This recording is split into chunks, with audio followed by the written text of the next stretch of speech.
Nasagasaan ng driver ng isang multi-purpose vehicle matapos bumangga sa crane truck sa Commonwealth Avenue, Quezon City. May unang balita live, si James Agustin. James, ano sanhin na aksidente?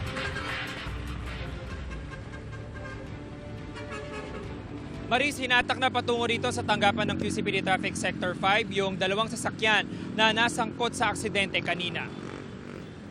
Wasak ang harapan, basag ang windshield at nayupi ang bubong ng isang multi-purpose vehicle matapos sumalpok sa likurang bahagi ng crane truck. Nangyari ang aksidente sa westbound lane ng Commonwealth Avenue, Quezon City, pasado alas 2 sa madaling araw. Sa investigasyon ng QCPD Traffic Sector 5, unang nabangga ng MPV ang dalawang plastic barrier traffic cone na nakapwesto ilang metro ang layo kung saan nakaparada ang crane truck. Gumagawa raw noon ng mga construction worker ng MRT-7 na makarinig sila ng malakas na pagkalabog. Wasak ang kanang tail light ng truck. Isinugod ng mga rescuer ang 47 anyos sa lalaking driver ng MPV sa ospital. Nagtamo siya ng mga sugat sa iba't ibang bahagi ng katawan.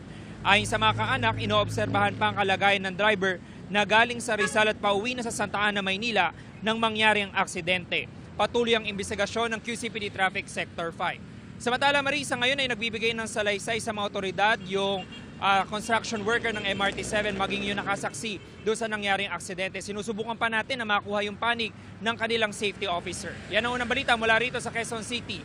James Agustin, GMA News.